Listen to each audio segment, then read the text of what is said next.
Un accord de partage du pouvoir a finalement été conclu au Soudan entre le Conseil militaire au pouvoir et une alliance de groupes d'opposition après des semaines de négociations et de protestations meurtrières. Les deux parties ont signé le document à l'issue d'intenses pourparlers qui ont duré toute la nuit dans la capitale, Khartoum. Selon les médias, l'accord de 22 clauses prévoit qu'un organe directeur de 11 membres dirigera le pays pendant un peu plus de 3 ans, après quoi des élections auront lieu. Cet organe transitoire de partage du pouvoir comptera au total 6 civils, dont 5 du Parti Force de la Liberté et du Changement, et 5 soldats du Conseil militaire de transition.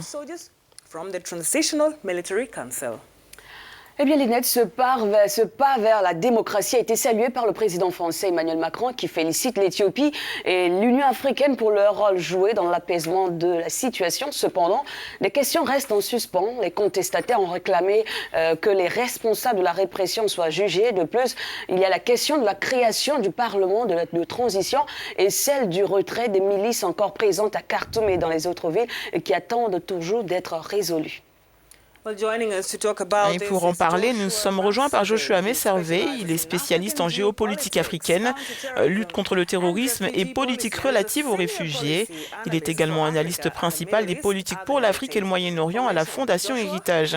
Joshua, merci de vous joindre à nous ce matin. Donc même après des négociations tendues, il semble que l'armée ait toujours le dessus dans cette affaire. Est-ce que c'est le cas?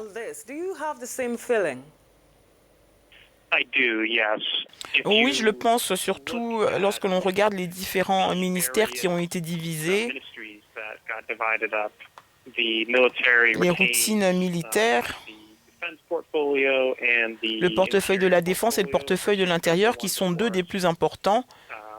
Et puis il y a aussi le Conseil militaire de transition qui passera plus de temps à la tête de l'instance dirigeante qui gouvernera le pays dans la période intérimaire. Donc un général la dirigera pendant 21 mois, puis un civil suivra le général et gouvernera pendant 18 mois. J'ai toujours été sceptique à l'égard de cet accord parce que je pense que les militaires feront tout ce qu'il faut pour prendre le pouvoir et le contrôle et que dans ce contexte, ils ont accepté un accord qui leur permettra de garder tout le contrôle dont ils ont besoin.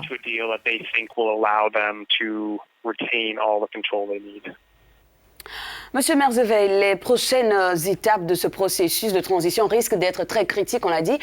Dites-nous, est-ce que dans 3 ans, ce pays pourra tenir des élections crédibles?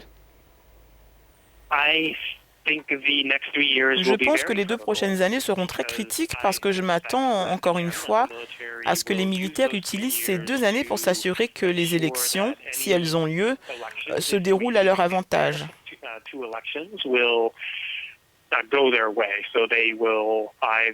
Donc soit ils s'accrocheront au pouvoir, soit ils intimideront l'opposition. Ils réussiront à truquer le système pour s'assurer de ne pas être chassés du pouvoir au moment des élections. Ou ils réussiront tout simplement à faire en sorte que les élections ne se déroulent pas du tout s'ils leur donnent des directives et du pouvoir. Alors oui, les 3 prochaines années détermineront si les militaires peuvent y arriver avec succès. Pour les empêcher d'atteindre leur objectif, il faudra une coercition extraordinaire de la part des partenaires internationaux, exercer des pressions et s'engager très fortement dans cette voie. Et même là, je ne suis pas sûr que ce sera suffisant.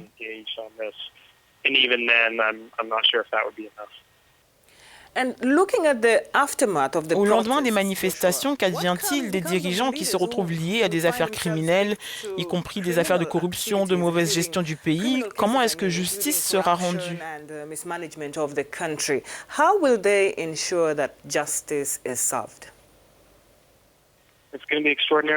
Cela va être extrêmement difficile et c'est l'un des points de friction entre les civils et les militaires. Les dirigeants protestataires exigeaient la mise en place d'une sorte de mécanisme qui rendrait justice, en particulier pour ce qui s'est passé pendant et après les manifestations. Mais bien sûr, les généraux en charge du conseil militaire, et je parle en particulier du député Emeti, qui dirige une force, une milice qui vient du Darfour et qui a été utilisée pour causer des atrocités. Eh bien, Emeti lui-même a presque certainement été la personne qui a ordonné la répression qui s'est soldée par tant d'effusions de sang et pour lesquelles les civils réclament encore aujourd'hui justice. Tant que Emeti aura le pouvoir, la vraie justice ne sera pas rendue parce qu'il s'assurera qu'il ne se retrouve pas devant un tribunal de La Haye ou devant un tribunal où il risquerait de finir en prison. Obtenir une véritable justice sera donc une tâche extraordinairement difficile. So getting real justice is going to be an extraordinarily difficult task.